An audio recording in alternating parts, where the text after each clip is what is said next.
Right-wing men, or at least the ones that have gotten sucked into the manosphere, are obsessed with the notion of holding women accountable. What is it about women and accountability to where the two are just like oil and water? Why is that? Well, how often do we really hold them accountable? It's very rare. Sure. I guess just the pattern that I've noticed is like it's a constant process of emotional justification for their actions without admitting that it was a mistake. I think it's not necessarily because in their heart of hearts they believe it. Yeah. It's because it works. Like every time the cop lets the woman off the hook for the speeding ticket because she's crying, it just trains that kind of behavior in women. Okay. Like, to what extent has acting in that way caused the dad to let up when she was a girl? This is a topic about leadership, right? What people don't realize, for those of you who work at a job, or you say you work at a fast food chain, you work for a corporate American job, your boss holds you accountable. And if you do something on your job that's not agreeable to that organization or that fast food chain or wherever you work at, your boss is going to correct you, critique you, hold you accountable for what you're not doing, and reprimand you if you say, for instance, you're out too many times. Your boss or your manager is going to reprimand you and then fire you. Especially if you have too many lates and too many absences and you called out too many times. Right? So that's what leadership is. So I don't know why everybody's so confused about it. I don't know why everybody's afraid to hold women accountable. Deep thoughts. I love that you can tell he really thought he ate with that. And look, I am a strict individualist. I think you should have the freedom to do whatever you want, so long as you aren't hurting other people or their property. But that also goes hand in hand with being an adult and accepting the consequences of the actions that you choose. So I'm not opposed to holding men or women accountable equally when they mess up. But holding men and women equally accountable for their actions, particularly actions that harm them or lead to negative consequences, is not what these men are encouraging. And Matt Walsh, who I think is just one of the worst commentators amongst this manosphere type online, proved that with a recent unhinged statement he made regarding holding OnlyFans creators accountable for the downfall of men who pay for their services.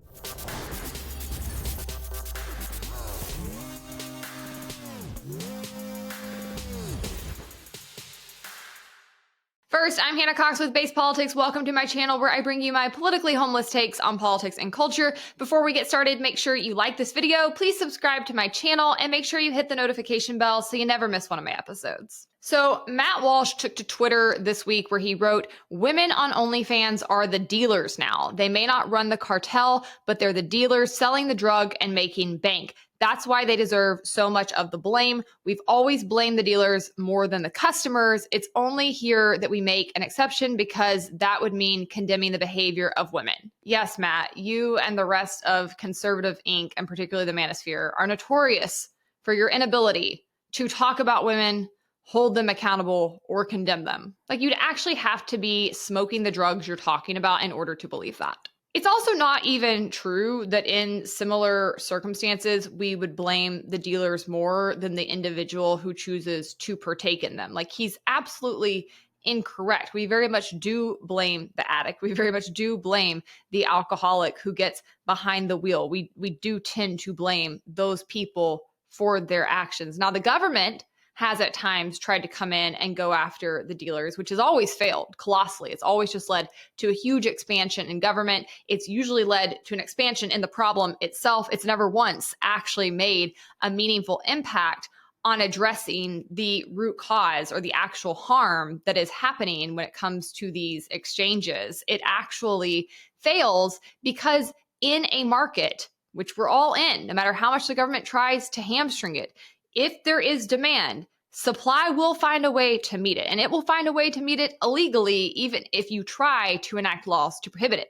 And that's why prostitution is considered humanity's oldest profession, because there has always been a demand. There likely always will be a demand, and thus there will always be some supply to meet it. Now, what's interesting when you look at this particular problem as it relates to sexual demand is that there's always a greater demand than there is supply, right? There are always more customers looking to purchase these services than there are people looking to sell them. And that is because men are more likely to be on the demand side, whereas women are more likely to be on the supply side. And actually, when you examine the morality and standards across the genders, men are far more likely to be okay with paying for and participating in these sort of perverse scenarios when it comes to sexual demand versus women. So I just think it's very, very odd for him to try to allege that we need to hold women accountable for this problem and them alone, or to say that they bear more of the blame. Secondarily, Matt, aren't men the leaders? Like, this guy is such a actual white Christo nationalist, fundamentalist knuckle dragger. Like, he is constantly harping on and on about these alleged roles that genders are supposed to inhabit. And I just think it's very interesting that if you believe that and you think that men are innately talented and gifted as leaders and are given this birthright to be in those positions in society, that you don't think men can lead themselves out of this problem. You don't think men have enough spine to say no to temptation. That doesn't sound like a leader to me. It actually doesn't sound masculine to me at all. Now, these kinds of people, Matt Walsh and all of the manosphere that surrounds his ilk, they are all about holding other people accountable, particularly women. But it's very interesting how they never want to hold men accountable for anything at all, right? You never see them actually going to bat against men for any of the things that they do in society, any of the harms that they actually perpetrate, right? If you look at who the real perpetrators of true violence are in society, it's men. It dwarfs women. Men are the ones that are actually far more likely to hurt other people or their property, which obviously crosses the line of morality. You can say that somebody might be doing something like putting themselves on OnlyFans that you think is immoral or you think is harmful, but they're not actually hurting you. You have to opt into participating in that. So who should get more of your ire? Who should you be madder at? The people who are doing something that doesn't hurt you that you don't have to participate in, or the people who are more likely to do something that actually violates you against your will, which would be men versus women. And even when it comes to the topic of or OnlyFans or sexual services, they still don't have any smoke for men who are participating in the system, even when they are on the dealer side. Like, I didn't see Matt Walsh coming out and speaking out against Andrew Tate, like Ben Shapiro and some other conservative men finally did this week, as I covered in an earlier video. I didn't see him talking about Andrew or Tristan Tate's crimes in this area, even though they are very openly a part of a business that is even more violent and harmful and coercive than OnlyFans. I just think that's really interesting. No, you'll never hear anything like that from him or any of the other red pill grifters. Instead, they are solely focused on creating a narrative that men are the victims and women are the bad guys, and pointing incessantly to the need to hold women accountable, which honestly just undermines their whole point. When you are constantly slut shaming and degrading women and talking about the failures with women, like, what other form of accountability are you looking for? Because to pretend as if women just get a pass and nobody ever criticizes them, nobody ever dumps on them, nobody ever points out their failings, when that is literally what you spend 90% of your time doing, is hilarious. Now, this was such a stupid and intellectually lazy take that even Matt Walsh's army of mouth breathers that usually rush into a comment section to defend his every moronic move turned against him in his own replies. This woman, Isabella, said, "What happened to men being the example for how society should be? If men stopped going on OnlyFans, there would be no business for women to do it." Robbie Starbucks said, "If 90% of the OF women stopped tomorrow, nearly 100% of the guys paying would stay, and the money would just go to the remaining 10% of OF women. If 90% of the men stop paying, then most of the girls quit because they can't make money. So even if many OF women are predatory, we have to address demand in order to extinguish the overall depravity. Both sides have roles in the fault here, in my opinion."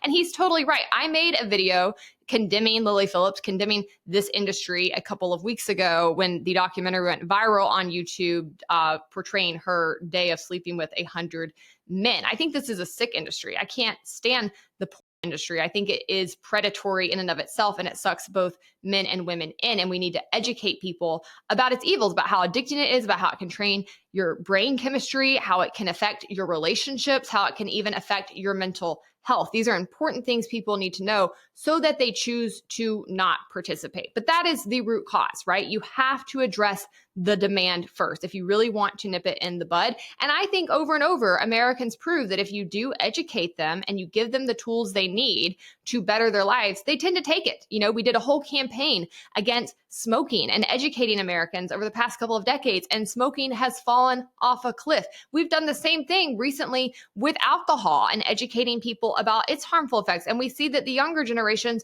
are barely drinking. The alcohol industry is freaking out, not because we came in and banned it or regulated it or even shamed people for using it, but because we came in and educated them and equipped them so that they know enough not to get started in the first place with behaviors or substances that are addictive and harmful. So that's what you have to do if you actually want to address this very problematic industry and get things done. I don't think people like Matt Walsh or the manosphere do, because it's their bread and butter, right? Being able to come online and dunk on women and slut shame women and make men feel better about themselves is how they get clicks. It's how they exist. So they're not actually trying to solve problems. I am. I'm Luke James said, I thought conservatives were about personal responsibility. I was a drug addict for 15 years. It was never the dealer's fault. I was only able to fix my life when I accepted that I was the problem. And this is what they teach you in any sort of addiction program. You do have to take self-responsibility. And I have to say, this is one of the worst things I have watched happen to the conservative movement over the past decade. As many of you know, I came out of that. I grew up Republican.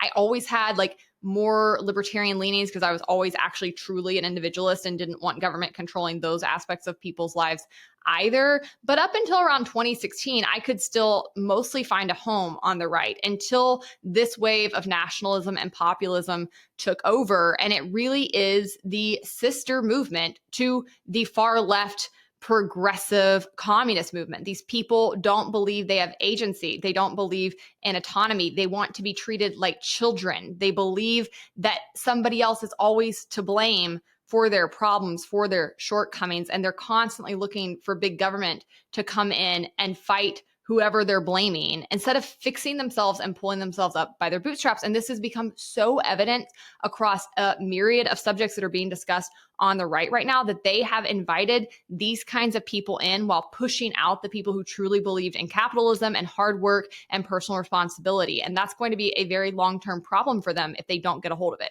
Like the lack of condemning women for being slutty or selling themselves or even being provocative is in no way in short supply.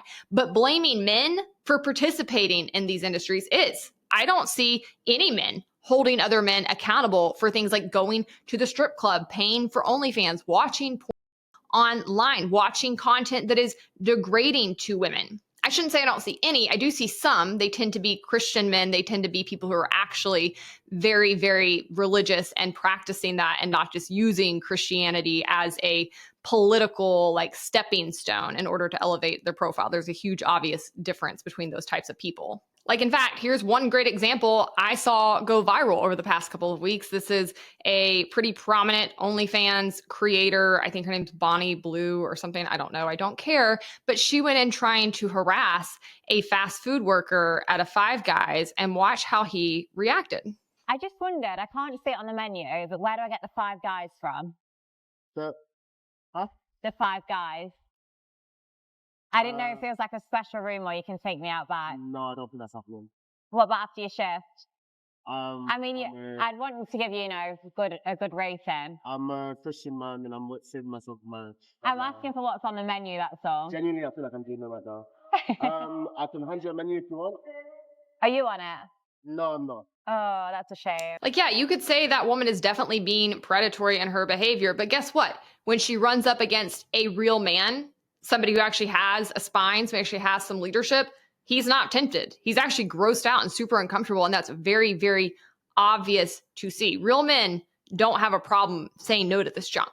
But Matt Walsh and his types in his audience, they don't want to grapple with that, right? He doesn't want to tell his audience, hey, you need to clean up your own life. You need to clean up your own mind. If you're a man, you need to actually be leading. You need to be strong enough to withstand that. That's not going to sell. That's not going to get him clicks because people don't like being told that they're the problem. They want to be sold that they're a victim, that somebody else is harming them, particularly loser men who already hate women. They really want to be sold this fiction that Walsh is peddling. This guy in his comment said, the double standard is glaring. We have no problem condemning other industries for enabling destructive habits, but OnlyFans gets a pass because it involves women.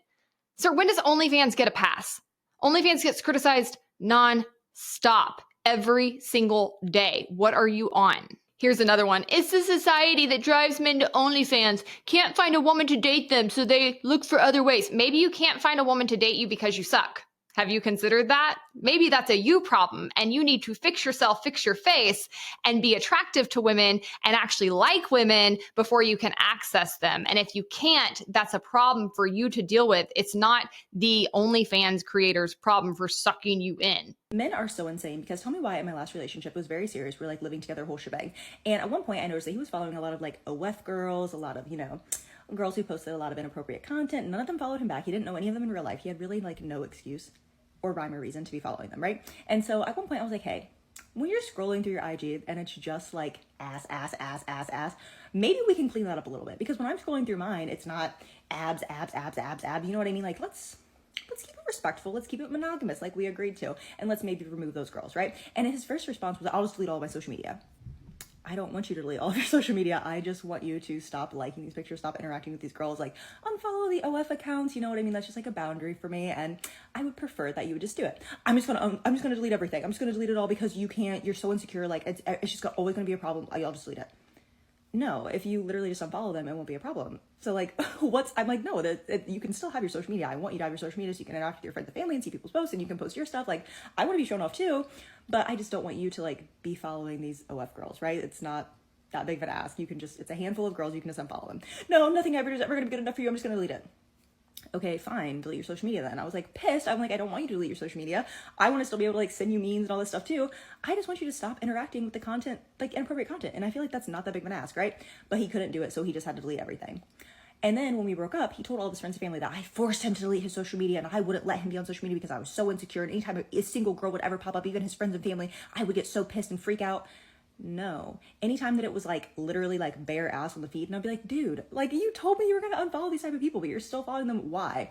And he just couldn't control himself, so he had to delete the entire app. And he, at the time, he'd be like, oh yeah, I deleted it to focus on my work, focus on my job, whatever.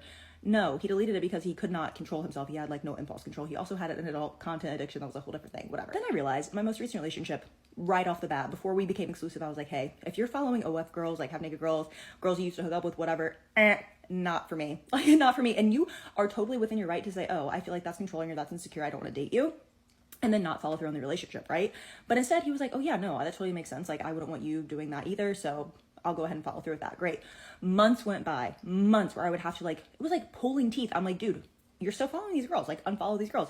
Well, I unfollowed everyone I hooked up with. Okay, but you're still following the OF girls, like unfollow the OF girls. Okay, I'll unfollow them. He would never I would literally have to go through and be like, dude, you're still following them. I just checked, your following didn't change. Like, I'm not going through every single. He's like, well, give me a list of who you want me to unfollow. I'll just delete all my social media.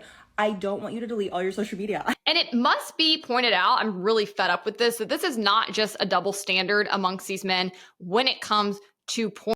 As you saw last week, I made a video discussing a recent incident of domestic violence where a woman had posted on TikTok that she was getting what she thought was an amicable divorce and that she was going to be co-parenting with her husband. And a few weeks later, he murdered her and himself. And I made a video not only discussing that case, but discussing the red pill men, many prominent red pill grifters who were justifying and excusing his actions, which is absolutely insane and completely unhinged. And what made it even crazier is the number of psychopaths in my comments agreeing with them. The majority of people don't think so. You're in the minority, and so is this video, so you lose. I'm not in the minority, but if you think so, that tells me a lot about the people you're hanging out with, that the people you're around and you see no problem with someone because they don't want to be with you anymore. And it's interesting because as I'm holding up this very documented mirror to these men's faces,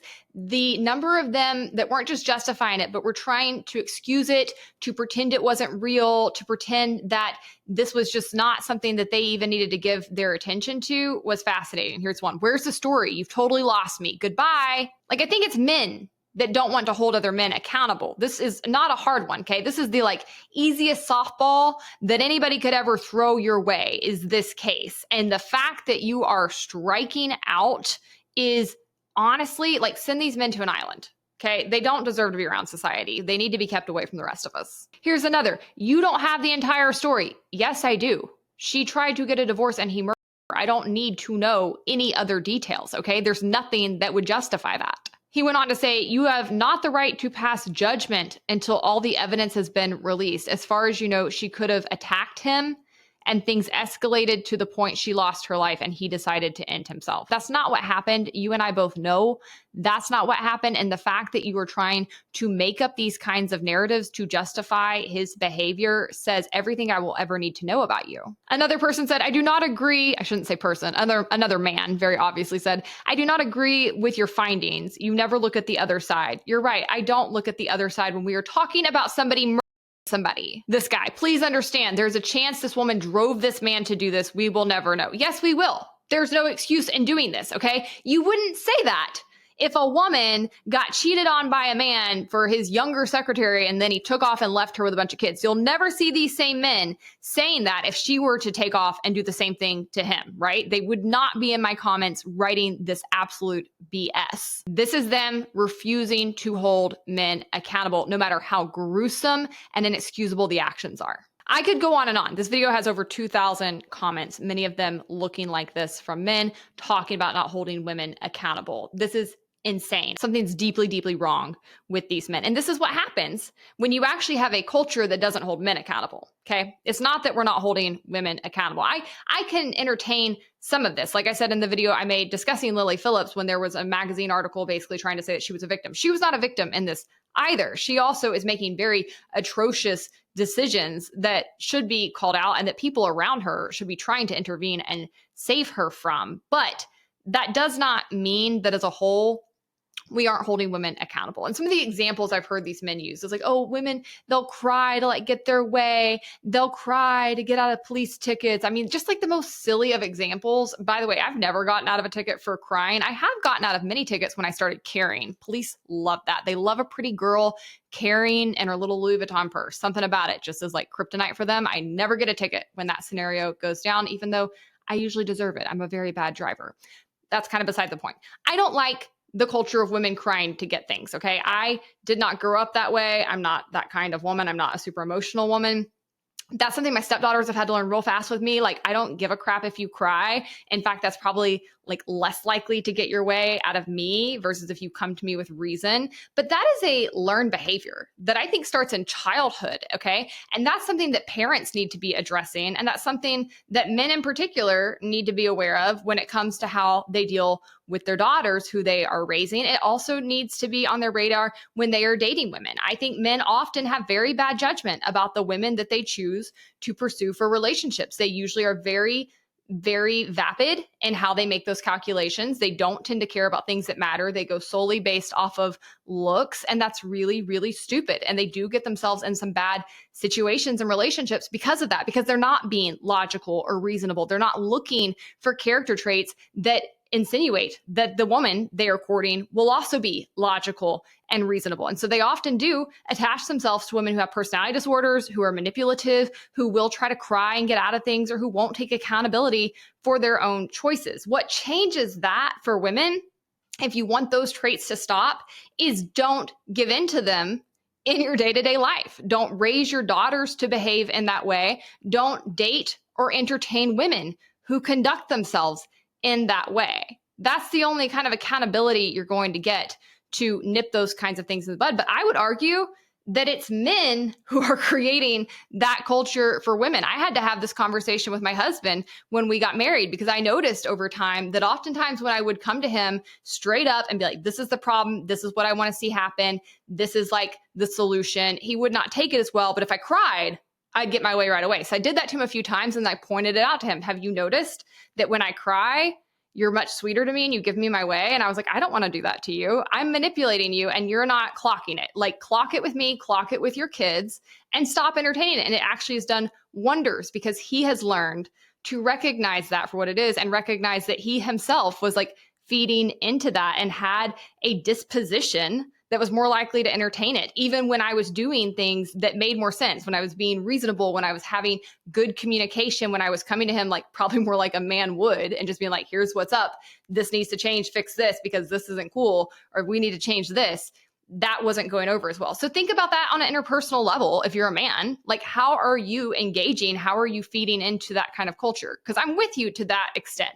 But when we get into this level that we're talking about in the manosphere and these online spaces, what they are actually talking about is not wanting to hold women accountable for their own actions. It's wanting to hold women accountable for men's actions. And that is absolutely insane. These men want so badly to be pretty princesses. I honestly think it might be why so many of them are so bent out of shape over trans people, because I think a lot of them are like tempted. They want to be women. They clearly do see women as the more powerful gender. They actually do see them as the leaders. They see them as having more control, not only over themselves, but over others. And that's why for them, everything is women's fault, and men are never responsible for their actual violence, for their emotional dysregulation, for their own shortcomings. We have got to bring back personal responsibility to this country, period, but particularly to conservatism, because that's where this mentality used to have a hold. And now it's losing its footing across both ends of the political